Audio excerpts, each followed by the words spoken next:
Bendiciones, bendiciones a todos los cristianos de aquí y de allá. En esta ocasión seguimos con lo que es nuestra gran reflexión titulada ¿Por qué no tengo dominio propio? Dice así, donde no hay dominio, hay falta de sujeción al espíritu, y donde el cuerpo sigue gobernando, el alma sigue sin haber sido quebrantada. Este dominio del cuerpo no puede ser alcanzado por medios carnales. La autodisciplina humana, por más fuerte que parezca, no tiene poder contra los deseos de la carne cuando no está sustentada por una vida espiritual profunda.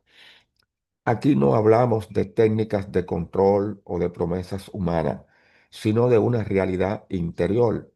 Cristo reinando en el corazón.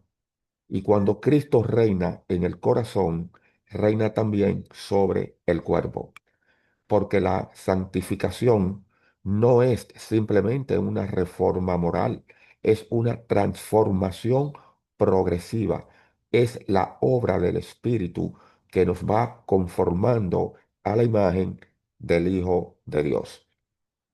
Y uno de los primeros campos donde esa imagen comienza a manifestarse es en nuestro trato con el cuerpo. El que ha aprendido a sujetar su cuerpo ha comenzado a participar de la autoridad del espíritu. El que ha aprendido a negarse a sí mismo en lo más íntimo de sus deseos se está entrenando para reinar, porque nadie que no domine su propio cuerpo puede ser confiado con autoridad espiritual. Este principio fue revelado con claridad en la vida de José. Cuando la esposa de Potifar lo tentó, él no cayó en razonamientos ni en justificaciones, no apeló a su necesidad ni a sus emociones, simplemente huyó, porque su cuerpo ya no le pertenecía. Había una conciencia viva en él. ¿Cómo haría yo este grande mal y pecaría contra Dios? Como está registrado en el libro de Génesis, capítulo 39, versículo 9.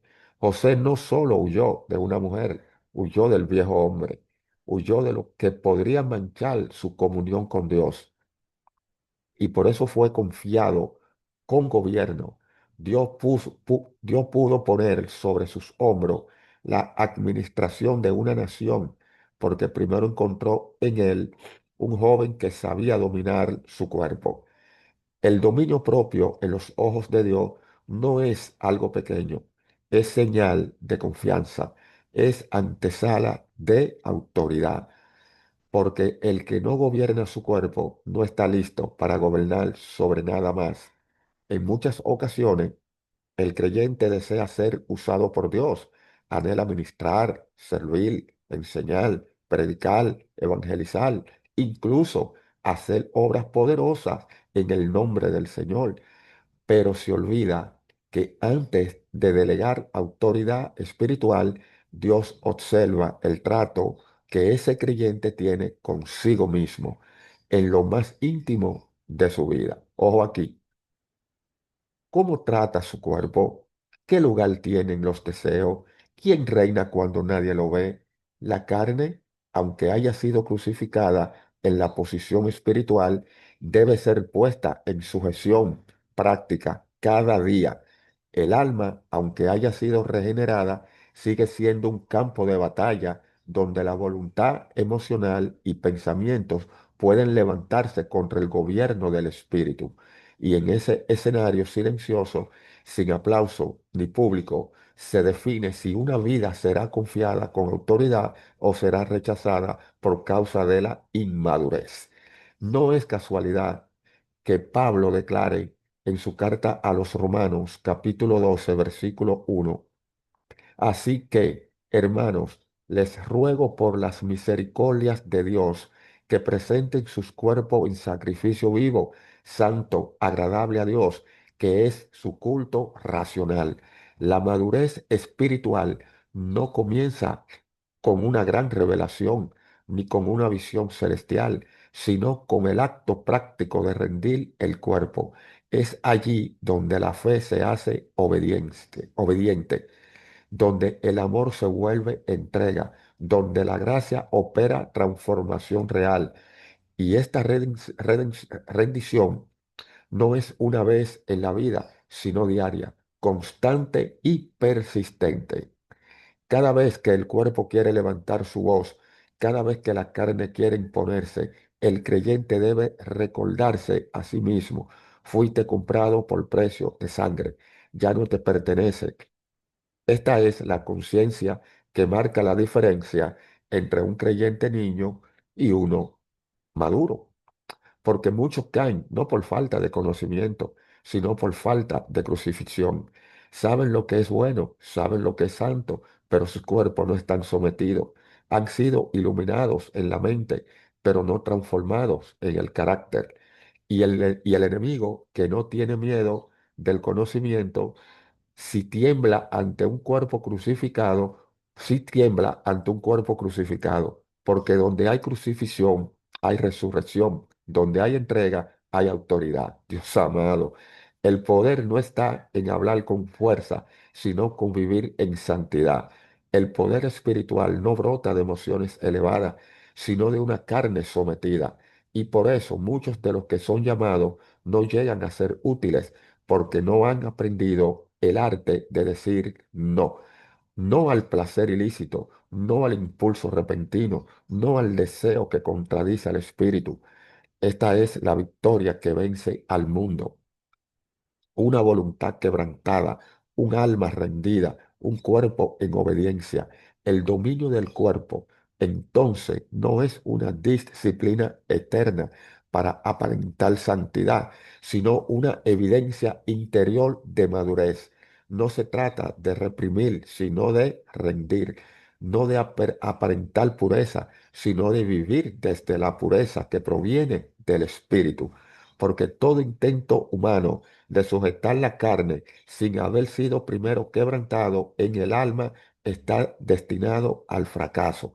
Muchos se engañan creyendo que pueden vencer los deseos con fuerza de voluntad o determinación religiosa, pero el poder del pecado no se derrota con argumentos ni con emociones, sino con muerte. Ay, papá. Porque si viven conforme a la carne, morirán; mas si por el Espíritu hacen morir las obras del cuerpo, vivirán, como enseña la carta a los Romanos, capítulo 8, versículo 13. Y aquí entra la raíz del problema. Muchos creyentes jamás han dejado que el Espíritu quebrante su voluntad.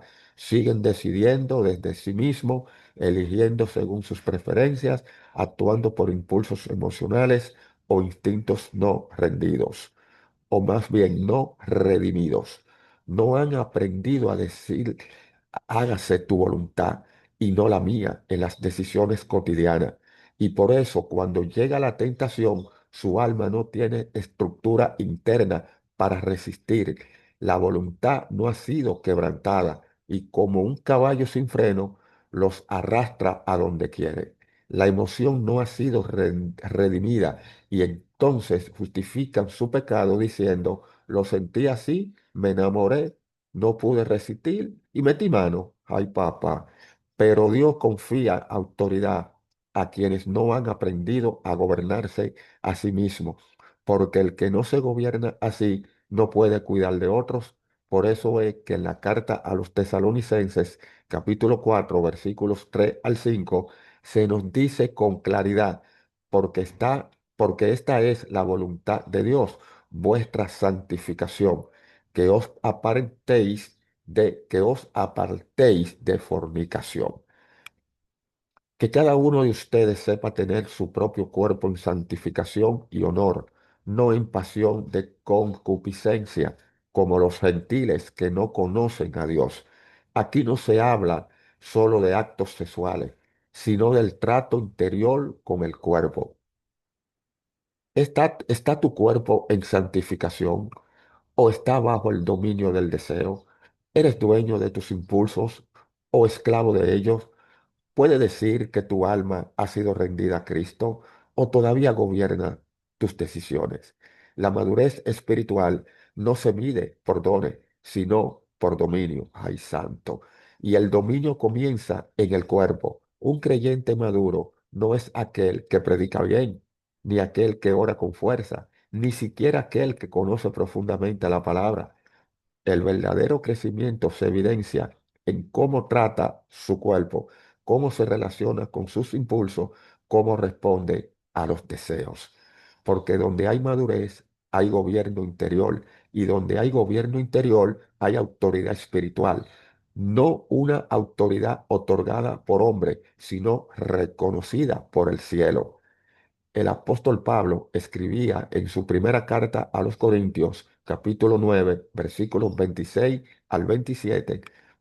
Así que, así que yo de esta manera corro, no como a la aventura, de esta manera peleo, no como quien golpea al aire, sino que golpeo mi cuerpo y lo pongo en servidumbre, no sea que habiendo predicado a otros, yo mismo venga a ser eliminado.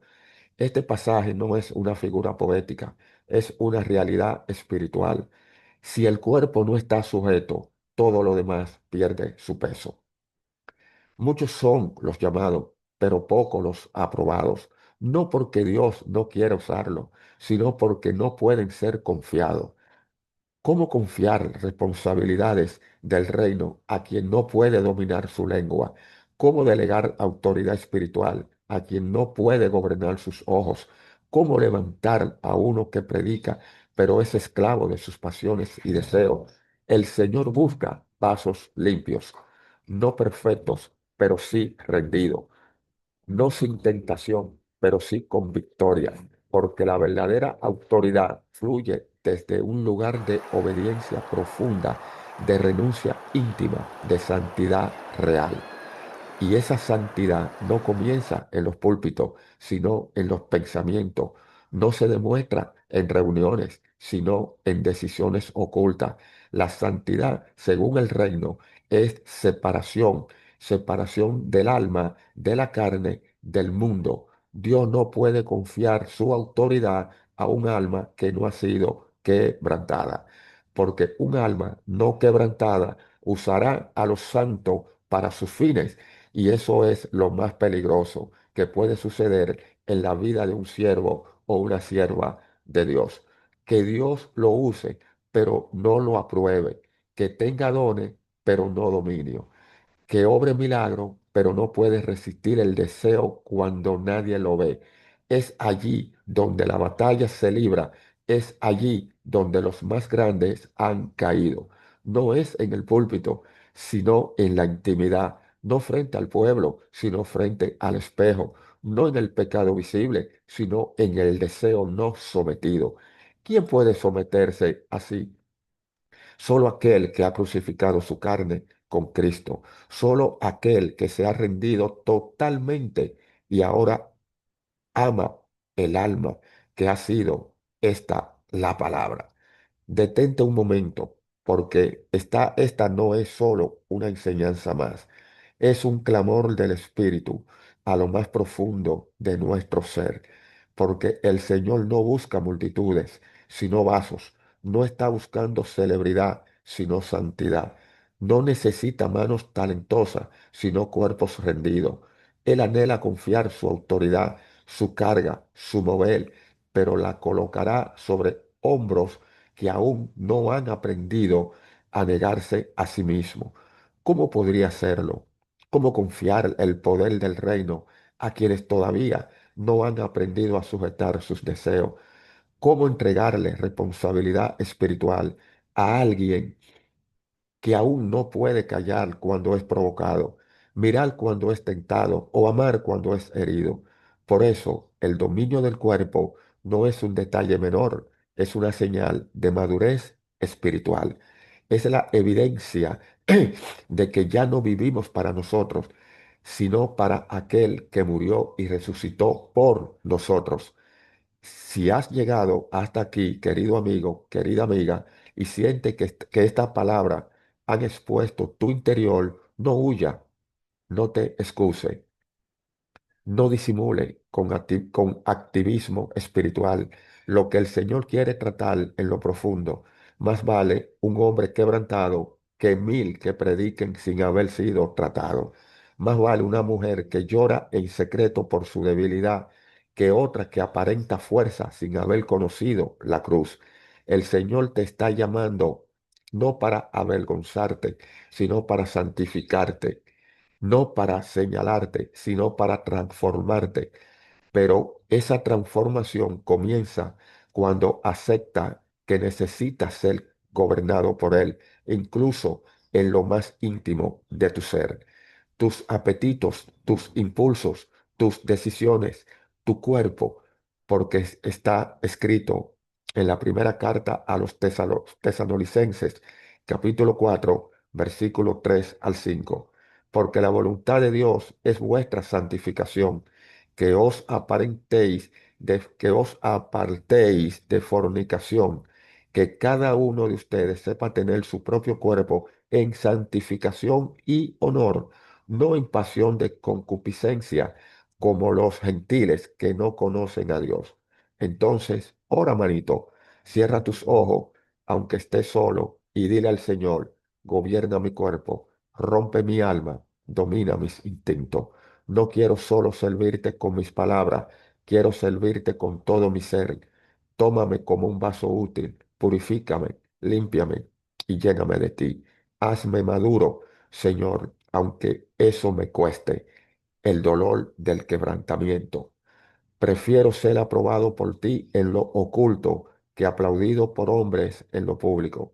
Y si esta palabra encendió algo en tu interior, si sientes que alguien más necesita oírla, compártela, no para que este canal crezca, sino para que el reino crezca en el corazón de muchos.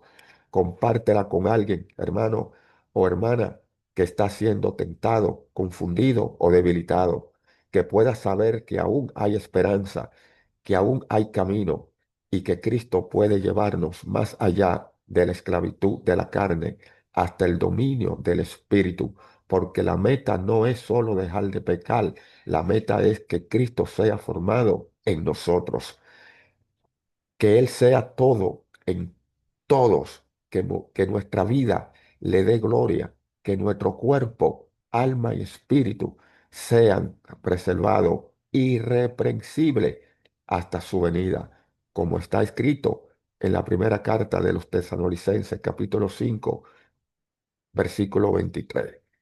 Amén. Dios te bendiga, querido hermano. Hasta aquí nuestra reflexión del día de hoy. Bendiciones.